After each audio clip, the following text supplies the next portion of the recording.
So I'm just gonna say I'm high, but I need to say this. This is what's been going on since I left Florida. Things have been crazy. Things have been very crazy. Alright, so I left Florida and I went to Albany. Everything started off great, smooth, but I knew it wasn't realistic because I was going to all the places that if I decided to stay, I could have. So, moving on. I went to Albany. In Albany, I was preparing to leave. So, in Albany, I spent time working with permaculture, trying to do permaculture in their yard, in my parents' yard. I actually got more done in another person's yard because those people were more receptive. And I didn't really have enough material. There's very good starting point for the land that my parents owned because it's been so damaged by conventional methods. That's just what I'm saying now. I had to. There's just so much material that I needed, and so much that I needed to do, and just not enough time. So I did what I could. I planted some seeds. I took out some dirt, and I did that. And then I moved on to Atlanta.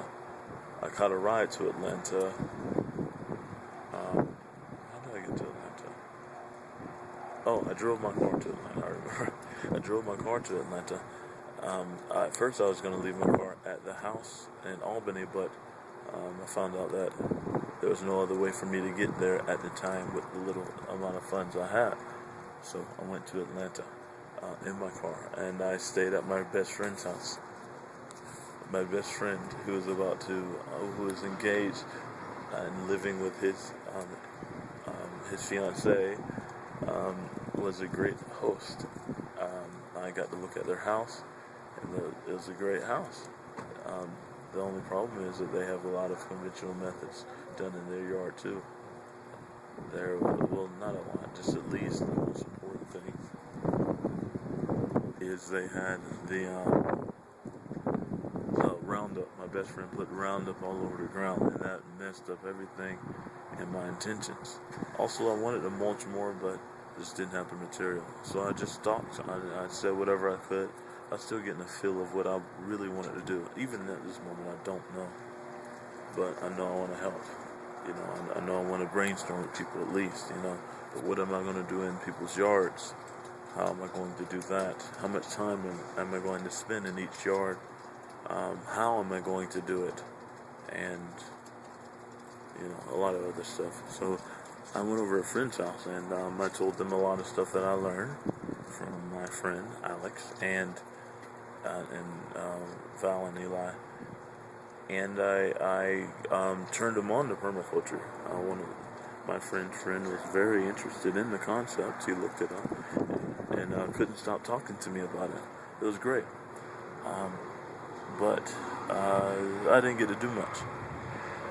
And that was okay. I was still getting started, and I still didn't feel like I knew exactly what I wanted to do. And I didn't want to do too much, especially in a very comfortable situation.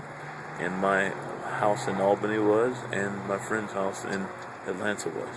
So finally, a few days, 2 or 3 days after I arrived in Atlanta, I left on bus. I went on bus with my bike to Arkansas, Little Rock, Arkansas, the center of Arkansas. I don't plan very well sometimes, so I went to the center of Arkansas because I didn't have a place to stay. I didn't plan it out in advance. That's just what I do. Oops. There's things I got to work on. So planning. So yeah.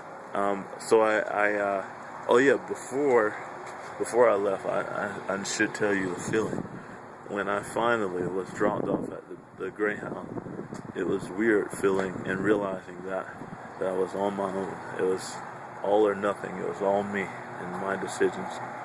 That was a good feeling. It was a scary feeling, and it was real. I'm glad I had it. And I arrived in Arkansas, Little Rock, Arkansas, with little to no idea of how I was going to go anywhere. You know, what I was going to do. Was I going to start riding my bike? Well, if I didn't have my son's birthday, because I planned all this trip because I wanted to also coincide with my son's birthday and arrive for my son's birthday. And my lease was ending on my apartment that I was staying in. So my lease was ending in the apartment I was staying in, and I wanted to see the world, and I wanted to help other people. And my son's birthday was going on at this time, so I made it a whole package deal. I was going to do as much as I can and learn as much as I can about the world, help as many as I could. Go finally get to see my kids and my son, enjoy my son's birthday with him, and get out of my lease. It all worked together. So yeah, I was in Arkansas, and I was there, and Little Rock, Arkansas, as great as it might be, there's some areas that at nighttime they're not great. And I arrived at nighttime, or like right before nighttime. I arrived there, and I was walking, looking for a place to stay. And my whole idea was, I help you, you help me. You know, maybe kind of naive to think that most people would agree with that. But I went to a farm, a little farm that I saw in someone's backyard, just out of the side of the yard. I was walking before it turned dark, and I went in and I knocked on the door. The guy was like, "What do you want?" I was like, "I want to help you." and I think it was like, I don't, what do you mean, or something like that. And I was like, "I want to help you, and I need you to help me." And he says, "No, I don't need any help. Go away." I was like, "No, you don't understand. I saw your garden in the back, and I wanted to help because that's what I do." He says, "Already got a guy for that." And I says, "So you telling me you don't want to open up the door?" Because he wouldn't even open up the door. He's just talking to the door, and he was like, "I already told you, I don't already have a guy for that. I don't know what you want," or something like that. And he left. I left. I couldn't do anything, so I left. So at first I went to go sleep in front of a church that I saw because it was starting to get dark and I needed to prepare. This is my first time just being, naked in the open of survival without money. And what happened was, it was mosquitoes everywhere. They just wouldn't stop biting me. So I felt I needed to move on because the area I was in, there was a lot of mosquitoes. And I tried to lay down and sleep, but the mosquitoes were just destroying me. And, I covered up what I could, but I just got bit up. So I moved. I went walking. It was already pretty early. I just wanted to go to sleep early so I can attack the day the next morning. So I did. I tried, and I couldn't go. So I started walking, and I found, and as I was in small businesses that I passed, and they're at nighttime, driving around screeching, yelling, and stuff, in my GPS to find out exactly what was going on, and where was I, and where could I go to, find a place to sleep probably, or even eat, because I still had a little bit of money. And they were over there, and I looked at them. They didn't see me, I don't think. It was too dark. But they could see me, but I couldn't see them. But I looked in their directions, and I decided that I probably should leave for that same reason that later on they thought I was suspicious. And as I'm walking, they come out of nowhere and screech right next to me in a white car, and they look out at me, and they're like, "Hey, you cool? You good? You need help?" And I was like, "No." And they were sitting there for a while, and I was at that time I had stopped my bike because I had my bike, and I was trying to fix it because all my package was really, really heavy. And finally, they drove off, and I knew that something was up. So I walked on. I hopped on my bike, and I drove on. And then later on, I ended up driving to clean myself off because I was sweating a lot at a gas station, and there was police in there.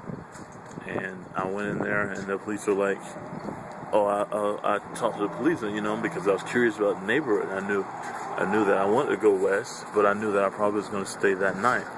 So I was like, what kind of city is this? Are there areas I need to watch out for?" He's like, "Well, I don't know. What are you watching out for?" I was like, "Well, crime." And he was like, "Well, yeah, this area is, kind of crazy sometimes, and at nighttime." I was like, "Well, what about going west? I need to go west." And he's like, "Well, and there was a black and a white cop, and the black cop was like, "Well, you know what? People with your skin color are not very. I wouldn't advise anyone with your skin color to be walking northwest or west from here." And I was like, "What?" And the white cop was like, "He said it, not me." And I was like, "What do you mean?" And he was like, "Yeah, the KKK has their headquarters in Arkansas, and they don't really have any black cops in that area, and they'll stop you for anything." And the white cop was like sitting there shaking his head. So then I got the idea that maybe I didn't want to leave the vicinity without someone transporting me, either by bus or by car, at least not at nighttime. So that's when I decided